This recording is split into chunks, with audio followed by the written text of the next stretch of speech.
भारत भ्रमंती दरम्यान मुंबईला जाताना श्री स्वामी समर्थांनी याच ठिकाणी विश्रांती घेतली होती. स्वामींच्या वास्तव्याने पावन झालेली ही पुण्यनगरी म्हणजेच पळसदरी. नमस्कार, मी स्नेहा प्रवास या आपल्या यूट्यूब चॅनलवर तुम्हा सर्वांचे पुन्हा एकदा मनापासून स्वागत आहे. आज आपण चाललोय श्री स्वामी समर्थांच्या पळसदरी येथील मठामध्ये. या मठाचे संपूर्ण दर्शन, माहिती, महाप्रसाद टायमिंग, तसेच मठापर्यंत कसे पोहोचायचे इत्यादी संपूर्ण माहिती तुम्हाला आजच्या व्हिडिओमध्ये मिळणार आहे. तसेच या मठामध्ये अलीकडेच काही बदल झाले आहेत, त्याची माहिती देखील तुम्हाला आजच्या व्हिडिओमध्ये मिळणार आहे. त्यामुळे व्हिडिओ अजिबात स्किप न करता शेवटपर्यंत बघा. पळसदरी हे महाराष्ट्रातील रायगड जिल्ह्यामधील कर्जत तालुक्यातील एक गाव आहे. स्वामींच्या पळसदरी मठापर्यंत पोहोचण्याचे 3 पर्याय आहेत. पहिला पर्याय म्हणजे मध्य रेल्वेतील खोपोली लोकल ट्रेन पकडून पळसदरी स्थानकावर उतरून 10-15 मिनिटे चालत हा सुंदर निसर्ग अनुभवत थोडाफार चढणीचा रस्ता आणि पायवाट पार करून तुम्ही मठापर्यंत पोहोचू शकता. दुसरा पर्याय म्हणजे मुंबई मध्य रेल्वेतील कर्जत लोकल ट्रेन पकडून कर्जत स्थानकावर उतरून कर्जत वेस्ट म्हणजेच पश्चिमेला बाहेर यायचे. बाहेर येताच तुम्हाला 30 रुपये पर पर्सन शेअरिंग भाडे घेऊन हे टॅक्सीवाले पळसदरी मठापर्यंत पोहोचवतील. तिसरा पर्याय म्हणजे तुमच्या प्रायव्हेट व्हेकलने कर्जत मार्गे तुम्ही स्वामींच्या या पळसदरी मठापर्यंत पोहोचू शकता. आता आपण फायनली श्री स्वामी समर्थ पळसदरी मठाजवळ पोहोचलोय. श्री क्षेत्र पळसदरी अर्थातच स्वामींच्या पदकमलांनी पुण्य झालेली ही पुण्यनगरी आहे.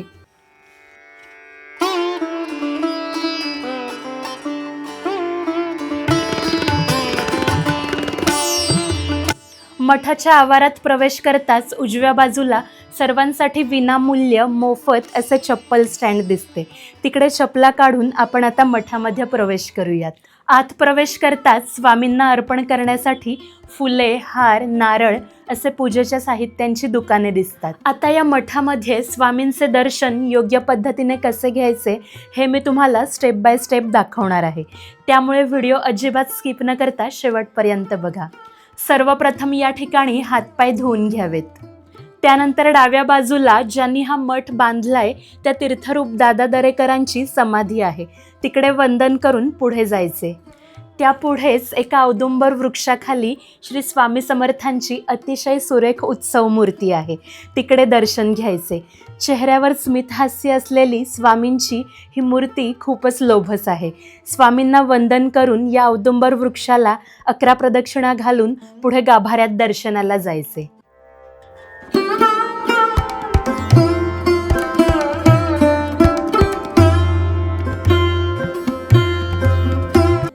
स्वामींच्या या उत्सव मूर्तीसमोरच मुख्य मंदिराचे प्रवेशद्वार आहे.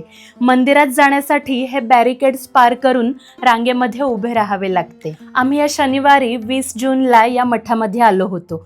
दुपारचे 12:30 वाजले होते, तरीही बरीच गर्दी दर्शनासाठी होती. याआधी 2 वर्षांपूर्वी मी या मठामध्ये आले होते, पण आता बरेच बदल या ठिकाणी झालेले आहेत. सर्वात मोठा बदल या मठाच्या इंटेरियरमध्ये दिसून येतो. ते मी तुम्हाला दर्शन घेऊन झाल्यावर दाखवेल. सर्वप्रथम गुरुकक्ष लागतो. तिकडे आपण दर्शन घेऊयात. गुरुकक्षेत तीर्थरूप दादा दरेकरांच्या पाठीशी आशीर्वाद देत उभे असलेल्या स्वामी समर्थांच्या सुंदर प्रतिमेचे दर्शन घडते. गुरुकक्षेतून बाहेर येताच गणपती बाप्पाच्या पांढऱ्या शुभ्र सुंदर मूर्तीचे दर्शन घडते.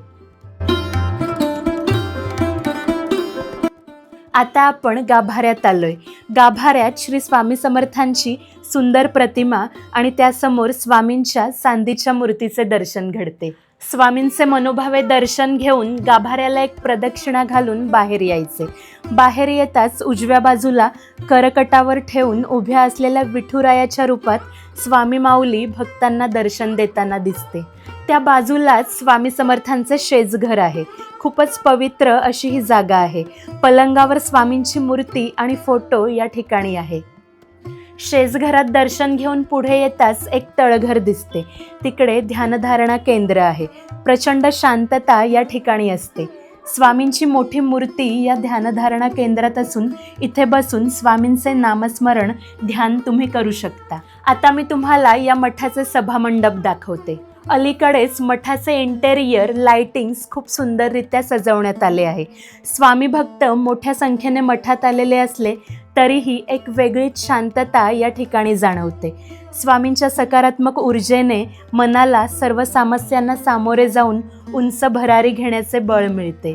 स्वामींच्या या पळसदरी मठाचे मठाधिपती तीर्थरूप दादा दरेकर यांना स्वामींनी दृष्टांत दिला होता की भारत भ्रमंती दरम्यान मुंबईला जाताना पळसदरीमधील विठ्ठल टेकडीजवळ मी 22 दिवस वास्तव्य केले होते. तिकडे एक झेंडा उभा कर. स्वामींच्या या दृष्टांताने भारावून जाऊन स्वामींचे निस्सीम भक्त असलेल्या दादा दरेकरांनी फक्त 22 दिवसांत मठाचे बांधकाम पूर्ण करून 7 डिसेंबर 1995 रोजी दत्त जयंतीच्या शुभ मुहूर्तावर या मठाची स्थापना केली. साक्षात श्री स्वामी समर्थांचा या जागेवर 22 दिवस वावर होता. त्यामुळे ही जागा किती पवित्र आहे याचा अंदाज सर्व स्वामी भक्त नक्कीच लावू शकतील. भिवू नकोस, मी तुझ्या पाठीशी आहे असे म्हणत प्रत्येक सुखदुःखांत ही स्वामी माऊली आपल्या डोक्यावर हात ठेवून कायम उभी आहे याची जाणीव स्वामींच्या या पळसदरी मठात प्रकर्षाने जाणवते. आता आपण स्वामींच्या या मठात मिळणाऱ्या महाप्रसादाचा लाभ घ्यायला जाऊयात. मुख्य मंदिर प्रवेशद्वाराच्या बाजूलाच महाप्रसाद कक्ष आहे. आधी या पळसदरी मठामध्ये रविवार, गुरुवार आणि प्रत्येक पौर्णिमेलाच महाप्रसाद मिळायचा. आनंदाची गोष्ट म्हणजे आता आठवड्यातील 7ही दिवस दररोज दुपारी 12:30 ते 1:30 वाजेपर्यंत भक्तांना महाप्रसाद दिला जातो. त्यामुळे आता कोणत्याही दिवशी दुपारी 1:30 वाजेपर्यंत तुम्ही या मठात आलात तर स्वामींच्या महाप्रसादाचा लाभ तुम्हाला मिळणार आहे. तसेच दर गुरुवारी रात्री 8:30 ते 9:30 दरम्यान देखील इथे महाप्रसाद दिला जातो. उन्हाळ्यात भक्तांना त्रास होऊ नये म्हणून या महाप्रसाद कक्षामध्ये जागोजागी थंड पाण्याचा फवारा मारला जातो. अन्नपूर्णेच्या रूपात उभी असलेली ही स्वामी माऊली आपल्या लेकरांना या ठिकाणी मायेने महाप्रसाद खाऊ घालते. मठाच्या निर्मितीपूर्वी 1993 साली दादा दरेकरांनी याच परिसरात 108 हवनयुक्त गुरुचरित्र पारायणाचा 7 दिवसीय कार्यक्रम आणि महाप्रसाद आयोजित केला होता. तेव्हा 3 दिवस एक महारोगी महाप्रसाद घेण्यासाठी मंडपात येत असे. महारोग्याच्या अंगाचा दुर्गंध येत असल्यामुळे सर्व लोकांनी सेवकांकडे तक्रार करण्यास सुरुवात केली. त्यामुळे सेवकांनी 4थ्या दिवशी त्या महारोग्याला मंडपाच्या बाहेर महाप्रसाद दिला. त्या दिवशी दुपारी दादा दरेकर वामकुक्षी घेत असताना स्वामींनी त्यांना दृष्टांत दिला की मी 3 दिवस मंडपात महाप्रसादासाठी आलो होतो, पण आज 4थ्या दिवशी मात्र मला महाप्रसाद मंडपाच्या बाहेर देण्यात आलाय. तेव्हा दादा दरेकरांनी सर्व सेवकांना बोलावून विचारले की आज तुम्ही कुणाला मंडपाच्या बाहेर काढलंय का?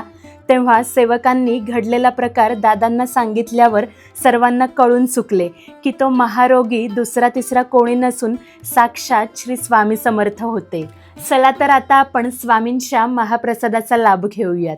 आपण पाहू शकता वरण भात, भाजी, लोणचं, पापड आणि बुंदी अशी चवदार थाळी या ठिकाणी महाप्रसाद स्वरूपात दिली जाते. मठामध्ये स्वामींचे दर्शन घेऊन झाल्यावर सर्व भक्त या महाप्रसादाचा आवर्जून लाभ घेतात.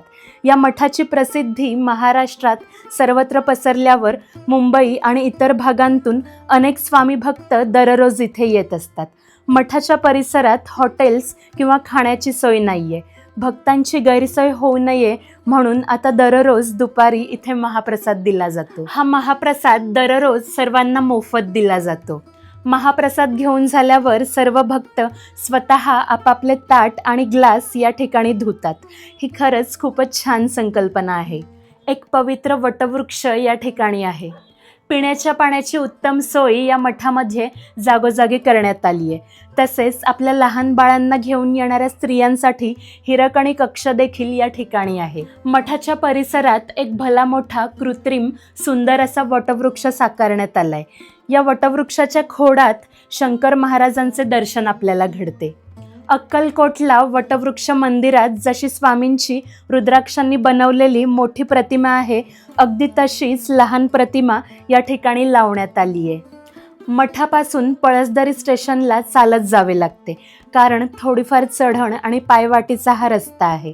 जर तुम्हाला ऑटोने जायचे असल्यास मठापासून कर्जत स्टेशनपर्यंत 20 किंवा 30 रुपये शेअरिंग ऑटो किंवा टॅक्सी मिळतात. मठामध्ये येताना आम्ही कर्जत स्टेशनवरून 30 रुपये शेअरिंग टॅक्सीने आलो होतो, पण रिटर्न जाताना आम्ही पळसदरी स्टेशनला चालत जाण्याचे ठरवले. मठासमोरच मोफत पार्किंगची सोय तुम्हाला दिसेल. आता मी तुम्हाला पळसदरी स्टेशनला चालत जायचा रस्ता दाखवते. मठामधून बाहेर आल्यावर उजव्या बाजूला एक रानवाट दिसते. या वाटेनेच पळसदरी स्टेशनपर्यंत चालत जावे लागते. मठाचा मागचा गेट या वाटेने जाताना दिसतो, पण आपण चपला मठाच्या पुढच्या प्रवेशद्वाराजवळ काढतो, म्हणून पुढच्या गेटनेच बाहेर यावे लागते. अनेक हिरवीगार झाडे या मार्गामध्ये सर्वत्र आहेत, त्यामुळे कडक उन्हामध्ये सुद्धा चालताना काहीच त्रास जाणवत नाही. मठापासून पळसदरी स्टेशन जवळपास 1 किलोमीटर लांब आहे, त्यामुळे चालत फक्त 10 ते 15 मिनिटांत आपण पळसदरी स्टेशनला पोहोचतो. वाटेमध्ये एक सुंदरशी विहीर दिसते. रोजच्या धावपळीच्या जीवनातून एखाद्या सुट्टीच्या दिवशी प्रत्येक मुंबईकराने एकदा तरी निसर्गाच्या कुशीत वसलेल्या स्वामींच्या या पळसदरीमधील मठाला अवश्य भेट दिली पाहिजे. जागोजागी स्टेशनपर्यंत पोहोचण्याचे साईन बोर्ड्स लावले आहेत, त्यामुळे लगेच रस्ता समजतो. इथल्या काही गावकऱ्यांनी आपल्या घराच्या अंगणातच छोटे छोटे स्नॅक्स कॉर्नर सुरू केले आहे. तिकडे सकाळी संध्याकाळी चहा नाश्ता मिळतो. मी जेव्हा पण पळसदरीला आली आहे तेव्हा एक गोष्ट ऑब्झर्व केली आहे की पळसदरीला सर्वच ऋतूंमध्ये आकाशात ढग फारच सुंदर दिसतात, पण पावसाळ्यात इथल्या निसर्ग सौंदर्यात आणखीन भर पडते. वाटेमध्ये पळसदरीच्या गावदेवीचे मंदिर दिसते. तर आता फायनली आपण पळसदरी स्टेशनला पोहोचलोय. पळसदरी स्टेशनवरून मुंबईला जाण्यासाठी CSMT लोकल ट्रेन्स तुम्ही पकडू शकता. आजच्या व्हिडिओबद्दल जर काही क्वेरीज असतील तर कमेंट करून नक्की विचारा.